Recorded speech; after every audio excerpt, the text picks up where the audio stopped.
Langit di atas Shanghai selalu tampak sibuk, seperti kehidupan di bawahnya. Namun bagi Gu Qingyan, 32 tahun, Direktur Utama Gu Corporation, kesibukan itu bukan lagi sekadar pemandangan, melainkan badai yang mengancam menelan segalanya. Di balik nama besar dan wajah cantiknya yang terpampang di majalah-majalah bisnis, ia memikul beban berat. Sejak sang ayah meninggal setahun lalu, kursi kepemimpinan yang ia duduki terus digoyang. Bukan dari luar, melainkan dari dalam. Direktur He, wakil direktur yang serakah, dan kroni-kroninya di jajaran direksi. Mereka bersekongkol menyusun rencana jahat untuk melengsarkannya, menggunakan celah legal dan manipulasi laporan keuangan sebagai senjata. Pagi itu, di ruang rapat yang dingin, kekenangan terasa begitu pekat. Layar proyektor menampilkan data-data yang membingungkan, sengaja dibuat untuk menjebak. Direktur He dengan senyum licik berdalih bahwa Gu Qingyan tidak mampu mengelola perusahaan, menunjuk pada kerugian fiktif yang mereka ciptakan sendiri. Nona Gu, mungkin sudah saatnya Anda beristirahat, perusahaan ini butuh tangan yang lebih berpengalaman, ucapnya dengan nada merendahkan. Qingyan berdiri tegak, matanya menatap tajam satu persatu wajah munafik di ruangan itu. Ia tahu satu-satunya cara untuk melawan adalah dengan membongkar kebohongan mereka. Namun He dan kelompoknya begitu licin. Setiap dokumen penting telah mereka sembunyikan atau manipulasi dengan rapi. Rapat itu berakhir tanpa hasil, hanya meninggalkan kekecewaan dan amarah yang mendidih di dada Qingyan. Ia butuh bukti yang tidak terbantahkan, sesuatu yang bisa membatalkan niat jahat mereka di pengadilan.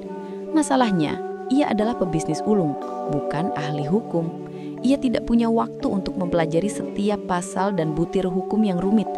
Para pengacara perusahaan pun berada di bawah pengaruh Direktur He, membuat Qingyan merasa seperti sendirian di tengah medan perang. Ia tahu dirinya harus mencari bantuan dari luar. Seseorang yang tidak terikat dengan perusahaan namun memiliki pemahaman mendalam tentang hukum. Namun, mencari orang yang benar-benar bisa dipercaya di kota sebesar ini sangat sulit. Setiap nama yang ia pertimbangkan berakhir dengan keraguan.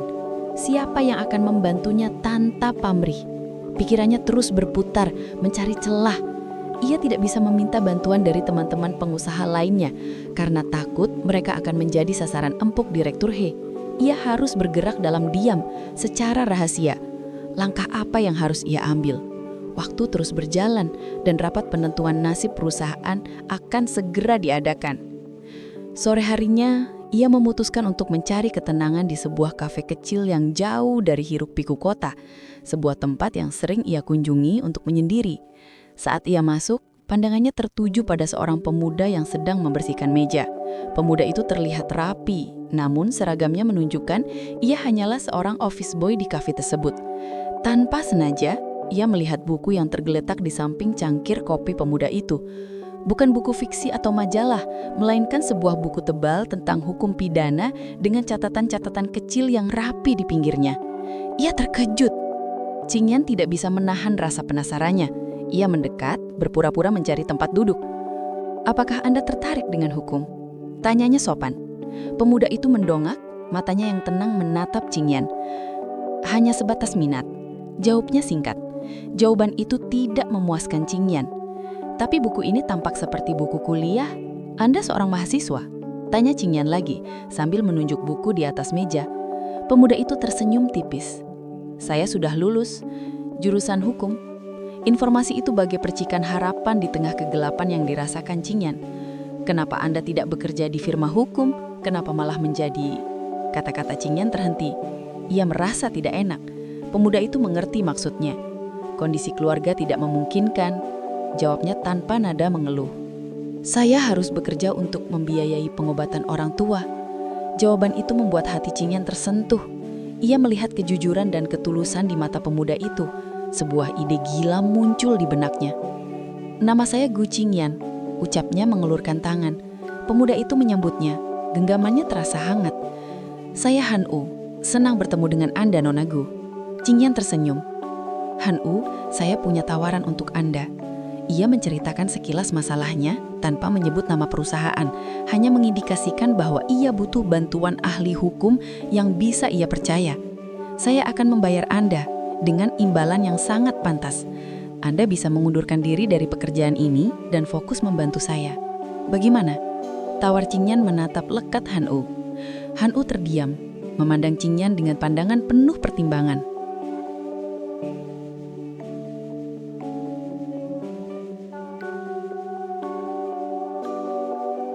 Han-yu terdiam sejenak, mencerna tawaran Gu Qingyan. Matanya menelusuri wajah wanita di depannya.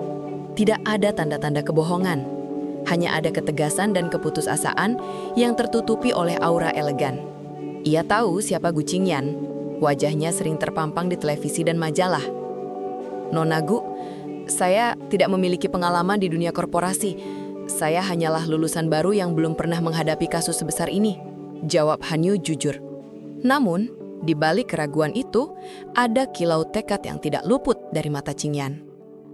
Qingyan mengangguk. "Saya tahu, itu justru yang saya butuhkan. Seseorang yang tidak terkontaminasi oleh intrik bisnis. Saya butuh nalar yang murni dan mata yang tajam, bukan hanya pengalaman." Ia mengeluarkan selembar kartu nama dari dompetnya. "Pikirkanlah, jika Anda setuju, hubungi nomor ini. Saya akan siapkan semuanya. Anda akan mendapatkan bayaran yang jauh lebih besar dari pekerjaan Anda sekarang, dan saya jamin biaya pengobatan orang tua Anda akan aman." Han-yu memegang kartu nama itu. Kartu dari Direktur Utama Gu Corporation. Ia tidak pernah membayangkan akan berada dalam situasi seperti ini. Di satu sisi, ia ingin membantu ibunya.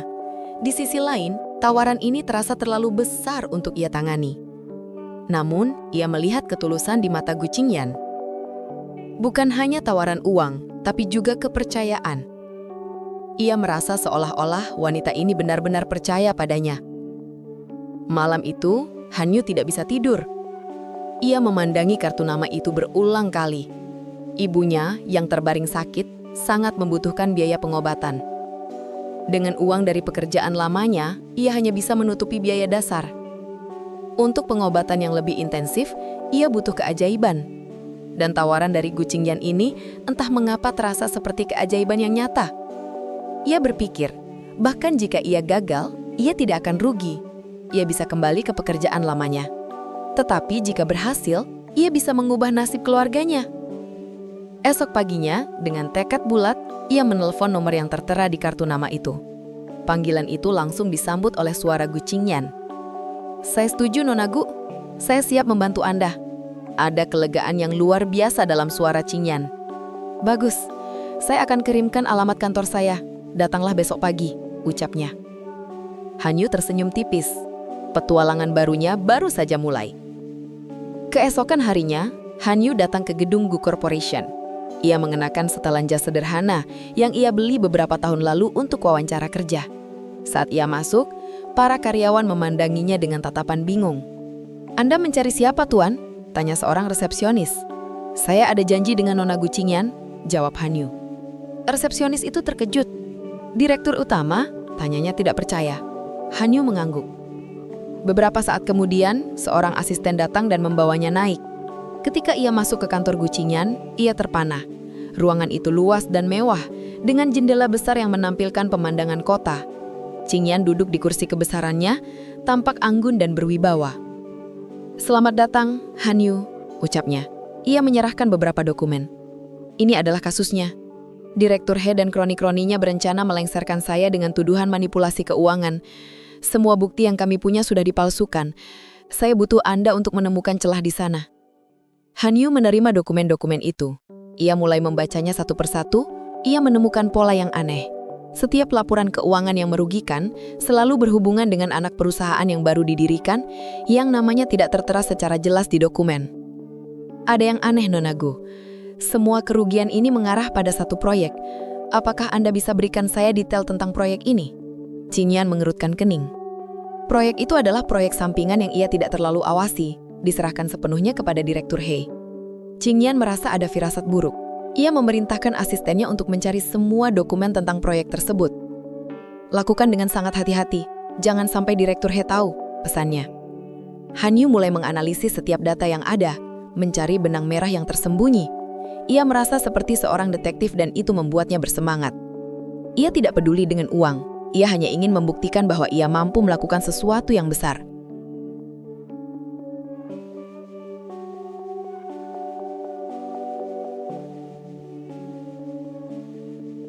Tugas yang diberikan Gu Qingyan kepada Han Yu tidak mudah.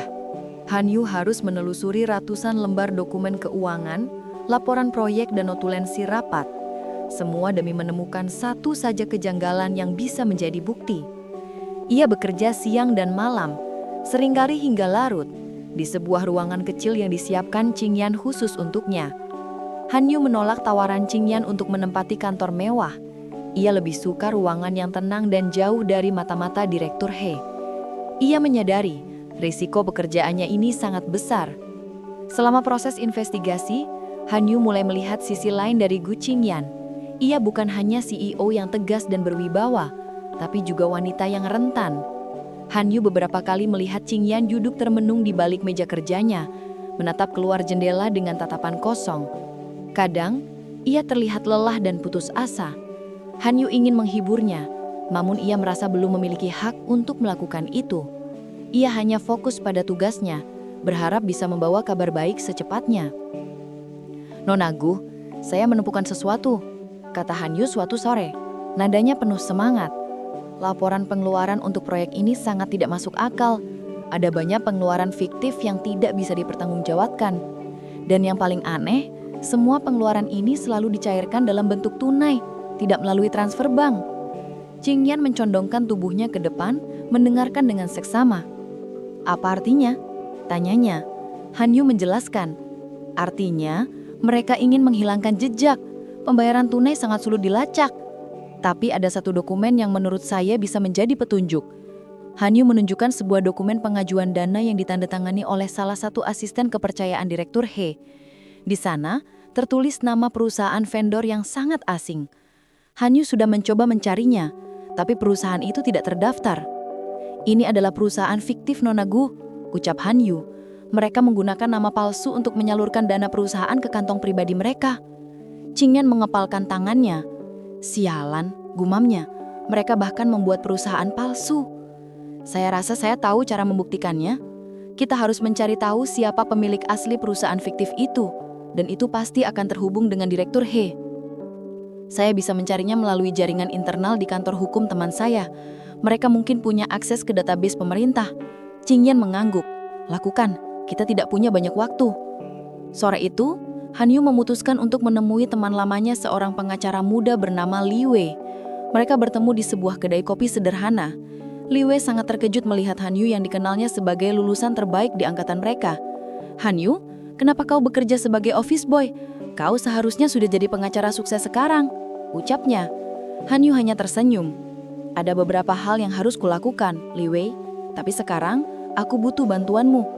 Ia menceritakan kasusnya, tanpa menyebutkan nama perusahaan Gu Corporation, hanya mengatakan bahwa ia membantu seorang klien. Li Wei terkesan dengan ketelitian Han Yu. "Aku akan bantu sebisa mungkin. Aku akan cari tahu informasi tentang perusahaan fiktif itu," janjinya. Han Yu merasa lega.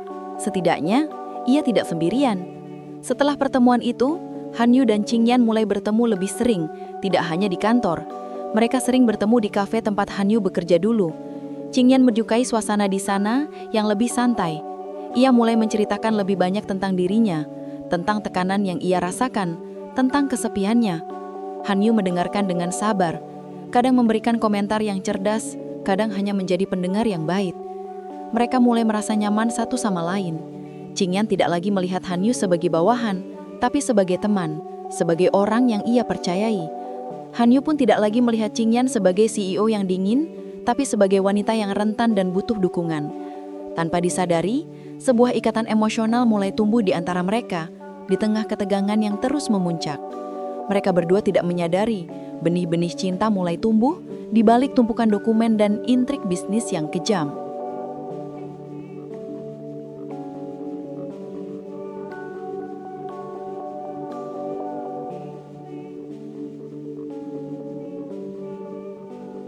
Hari-hari berlalu. Han Yu dan Qingyan terus bekerja sama, mencari bukti yang bisa menjatuhkan Direktur He. Mereka berdua semakin dekat. Qingyan sering mengajak Han Yu makan siang bersama di restoran sederhana yang membuat Han Yu merasa nyaman. Ia juga mulai menceritakan lebih banyak tentang keluarganya, tentang ibunya yang sakit, dan tentang mimpinya untuk menjadi pengacara sukses suatu hari nanti. Qing Yan mendengarkan dengan penuh perhatian. Ia kagum dengan ketekunan dan ketulusan Han Yu. Suatu sore, mereka sedang membahas beberapa dokumen di kantor Qing Yan. Tiba-tiba, pintu terbuka dan Direktur He masuk tanpa mengetuk. Ia menatap Han Yu dengan pandangan curiga. "Siapa ini, Nona Gu? Saya tidak pernah melihatnya di daftar karyawan?" Tanyanya suaranya dingin. Han Yu berdiri, bersikap tenang. "Saya Han Yu, asisten pribadi Nona Gu," jawabnya. Direktur He tersenyum sinis. "Sejak kapan Anda punya asisten pribadi?" "Saya tidak pernah menyetujuinya." "Saya tidak butuh persetujuan Anda untuk mempekerjakan asisten Direktur He," jawab Qing Yan tegas. "Ada masalah?" Direktur He hanya tersenyum licik. "Tidak ada, hanya penasaran. Semoga kerjasama kalian menyenangkan," ucapnya, lalu pergi. Namun tatapannya saat melihat Han Yu meninggalkan jejak kecurigaan. Ia mulai merasa ada sesuatu yang tidak beres. Qing Yan merasa khawatir. Dia mulai curiga, bisiknya. "Kita harus lebih hati-hati." Han Yu mengangguk. "Saya tahu, dia sangat licin." Di malam hari setelah pulang ke rumah, Han Yu mendapatkan pesan dari Li Wei. "Han Yu, hati-hati. Aku sudah mencari tahu tentang perusahaan fiktif itu. Ternyata pemiliknya adalah nama yang sangat familiar. He Tian, keponakan dari Direktur He. Aku juga menemukan bahwa dana perusahaanmu disalurkan ke rekening bank pribadi Direktur He melalui rekening He Tian." Berita itu mengejutkan sekaligus melegakan Han Yu. Ia akhirnya memiliki bukti yang tidak terbantahkan. Ia segera menelpon Qing Yan yang sudah menunggunya dengan cemas. "Nona Gu, saya punya buktinya. Rekening bank pribadi Direktur He, itu adalah kunci segalanya." Qing Yan sangat gembira. Ia tidak bisa menahan rasa lega yang luar biasa. "Han Yu, kamu luar biasa," ucapnya suaranya bergetar. "Saya tidak tahu harus berterima kasih bagaimana." "Kita belum menang, Nona Gu. Kita harus bisa mendapatkan salinan rekening koran itu sebagai bukti legal di pengadilan. Dan saya yakin Direktur He tidak akan menyimpannya di kantornya." Qing Yan berpikir keras. Dia pasti menyimpannya di tempat yang aman, mungkin di brankasnya di rumah.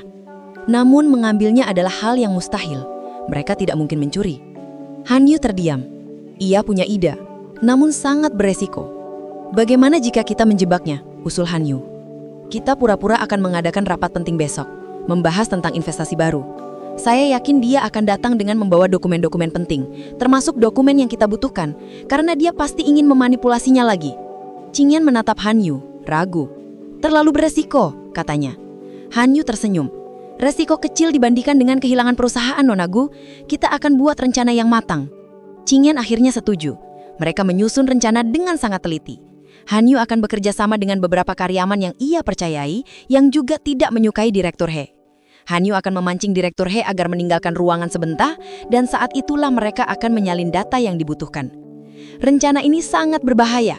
Sedikit saja kesalahan, mereka bisa ketahuan, dan semua akan hancur. Namun mereka tidak punya pilihan lain, mereka harus mengambil resiko ini. Qing Yan menatap Han Yu, ia merasa sangat beruntung memiliki Han Yu di sisinya.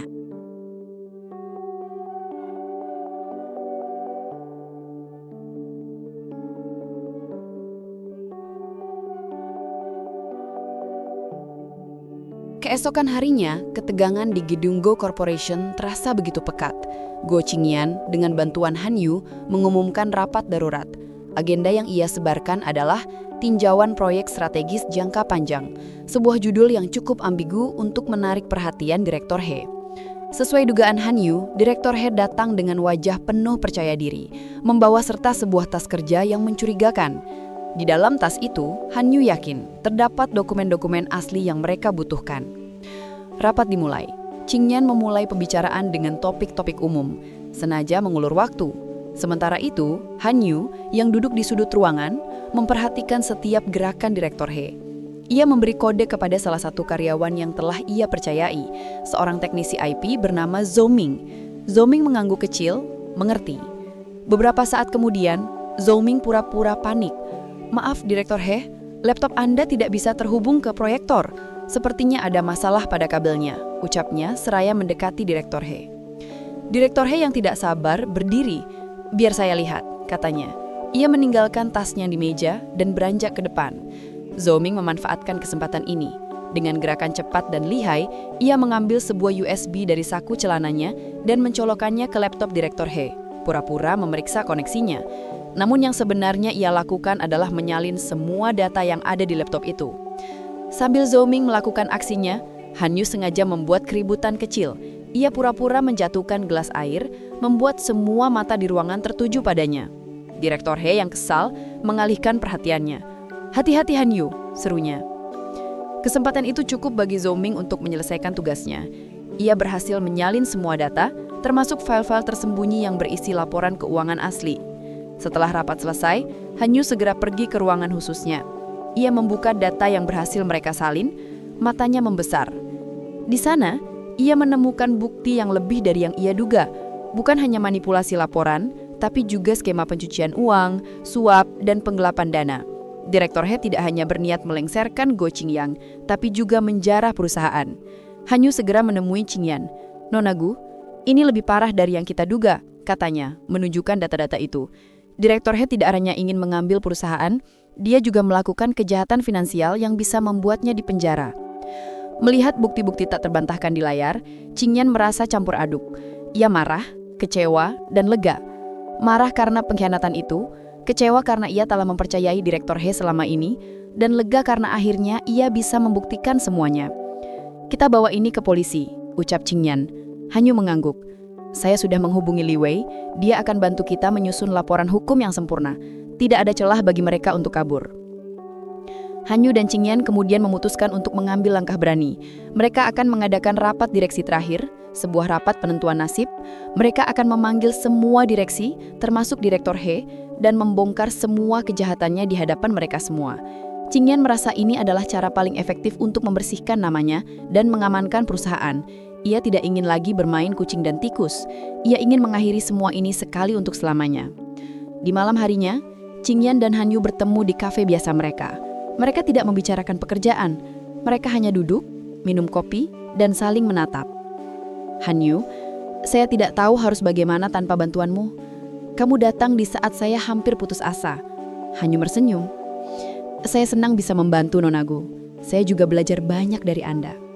Pandangan mereka bertemu. Ada kehangatan yang berbeda dari biasanya. Tanpa sadar, tangan Qingyan meraih tangan Han Yu di atas meja. Han Yu tidak menolak. Ia merasa nyaman.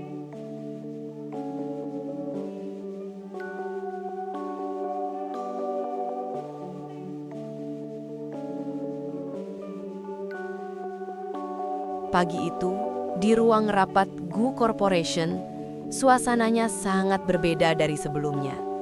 Tidak ada senyum palsu, tidak ada intrik tersembunyi, hanya ada ketegangan yang membeku. Direktur He masuk dengan wajah angkuh, tidak menyadari bahwa ia sedang berjalan menuju jebakannya sendiri. Ia melihat Gu Qingyan duduk di ujung meja, wajahnya tenang namun matanya memancarkan tekad. Di sisi Qingyan, Han Yu duduk, membawa sebuah tas kerja. Direktur He memandang Han Yu dengan tatapan meremehkan. "Mari kita mulai rapatnya, Nona Gu. Saya tidak punya banyak waktu," ucap Direktur He dengan nada ponga. Qingyan mengangguk. Ia tidak memulai dengan laporan keuangan seperti biasa. Ia memulai dengan sebuah proyektor yang menampilkan foto-foto. Foto-foto itu adalah rekaman CCTV yang menunjukkan Direktur He dan beberapa direksi lainnya bertemu di tempat-tempat rahasia di luar jam kerja. Direktur He terkejut. "Apa ini, Nona Gu? Apa maksudnya?" tanyanya. Nada suaranya mulai bergetar. Han Yu berdiri. "Direktur He, mohon tenang. Ini hanyalah permulaan." Ia kemudian menampilkan grafik dan tabel yang menunjukkan aliran dana perusahaan ke rekening-rekening fiktif yang akhirnya berakhir di rekening pribadi Direktur He dan kroni-kroninya. Direktur He yang terkejut mencoba menyangkalnya. "Itu palsu! Semua itu palsu!" teriaknya. Namun Han Yu dengan tenang menampilkan salinan rekening koran asli yang ia dapatkan dari data yang disalinnya. Di sana, semua transaksi tercatat dengan jelas dengan bukti otentik dari bank. Raut wajah Direktur He berubah pucat. Para direksi yang lain yang juga terlibat mulai gelisah.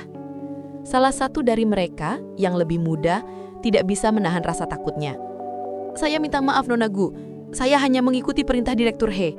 Dia mengancam saya," teriaknya, mengakui kesalahannya. Pengakuan itu bagai pisau yang menusuk Direktur He. Ia menoleh ke arah Han Yu. Kau yang melakukan ini semua, anak muda? Bagaimana bisa? Aku sudah sangat berhati-hati, teriaknya frustasi. Han Yu tersenyum tipis. Anda terlalu meremehkan saya, Direktur He. Saya hanya melakukan apa yang benar. Nona Gu telah memberikan kepercayaan pada saya dan saya tidak akan mengecewakannya. Kata-kata itu membuat King Yan terharu. Ia merasa sangat bangga pada Han Yu. Rapat itu berubah menjadi pengadilan dadakan. Direksi yang lain mulai mengakui kesalahan mereka satu persatu, menuding Direktur He sebagai otak di balik semuanya. Mereka berharap dengan pengakuan ini, mereka bisa mendapatkan keringanan hukuman. King Yan tidak menyia-nyiakan kesempatan itu. Ia merekam semua pengakuan mereka. Direktur He, tidak ada lagi yang bisa Anda sembunyikan. Saya akan menyerahkan semua bukti ini ke polisi. Anda bisa mengakui semuanya sekarang, dan saya akan meminta keringanan untuk para direksi yang berani jujur. Ucap King Yan dengan nada dingin. Direktur He yang kini terpojok jatuh lemas di kursinya. Ia tahu semua rencananya telah hancur. Ia menatap King Yan dengan tatapan penuh kebencian, namun tak ada lagi yang bisa ia lakukan. Rapat itu berakhir dengan kemenangan Gu King Yan. Perusahaan berhasil diamankan. Direktur He dan kroni-kroninya dicopot dari jabatannya dan akan diproses secara hukum. Gu Corporation kembali berada di tangan yang tepat. Setelah semua direksi pergi, yang tersisa hanyalah King Yan dan Han Yu. King Yan menatap Han Yu, matanya berkaca-kaca. Ia tidak bisa menahan perasaannya. Ia memeluk Han Yu dengan erat. "Terima kasih Han Yu, kamu menyelamatkan perusahaan ini, kamu menyelamatkan saya," bisiknya suaranya bergetar. Han Yu membalas pelukan itu. "Ini bukan hanya karena saya, Nona Gu. Anda juga sudah berjuang haras. Anda adalah CEO yang kuat." Kata-kata itu membuat King Yan terharu. Ia merasa sangat bangga pada Han Yu. Di saat itu mereka tahu, perasaan mereka satu sama lain lebih dari sekedar rasa terima kasih. Mereka tidak bisa lagi menyembunyikan perasaan itu. Di tengah kantor yang megah, di antara tumpukan dokumen yang sudah tidak penting, mereka menemukan satu sama lain. Sebuah babak baru dalam hidup mereka baru saja dimulai.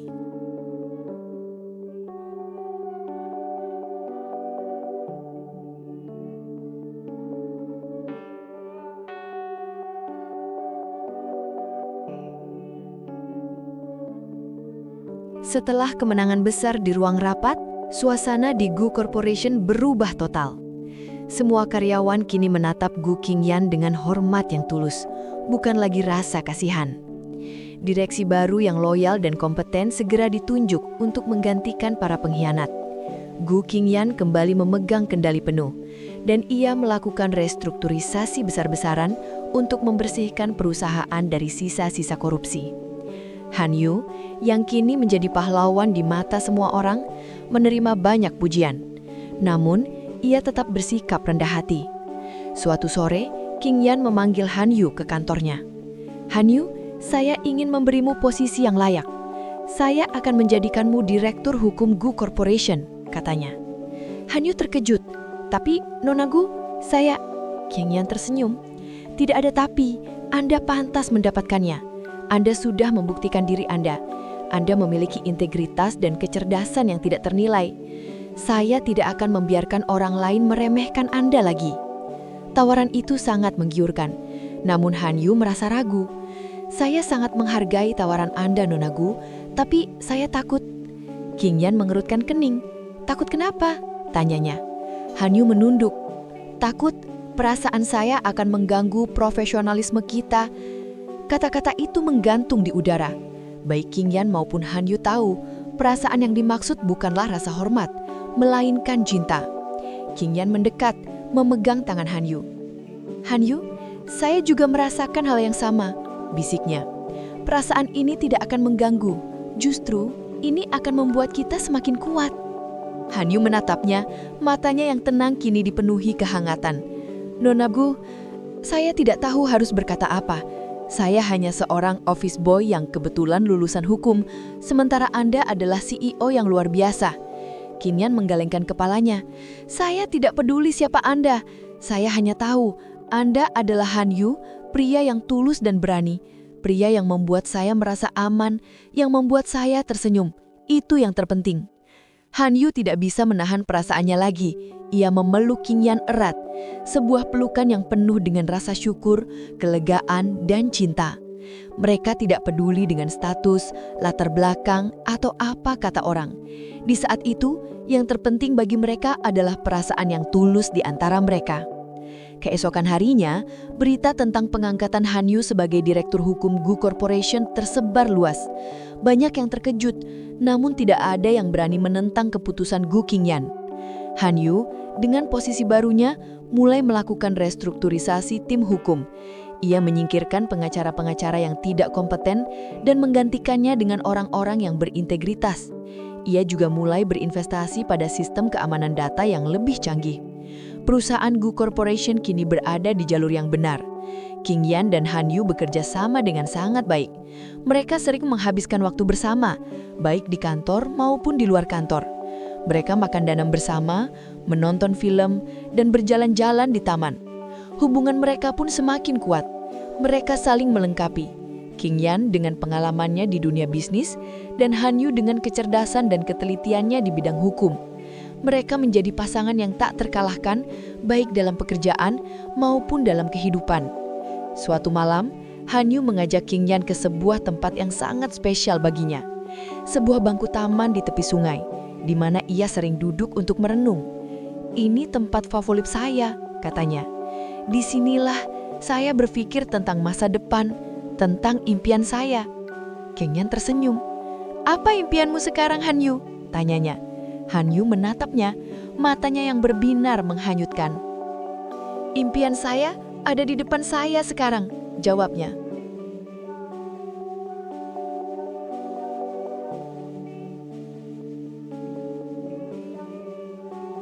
Hubungan romantis antara King Yan dan Han Yu, sang CEO dan mantan office boy, tentu saja menarik perhatian media dan masyarakat.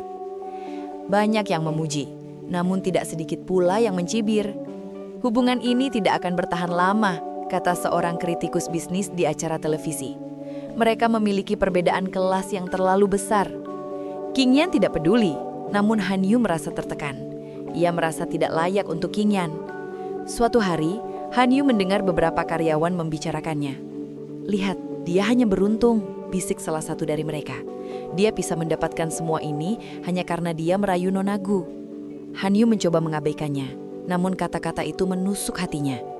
Ia mulai menjauh dari King Yan, kembali bersikap profesional dan tidak lagi menunjukkan kedekatan pribadi di kantor.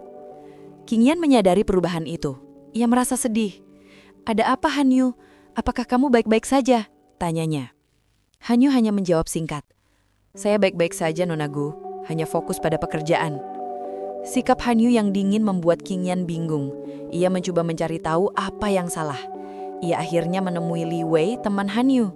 Li Wei menceritakan semua yang ia dengar dari Han Yu. "Dia merasa tidak layak untukmu, Nona Gu. Dia takut kehadirannya akan merusak reputasimu," kata Li Wei.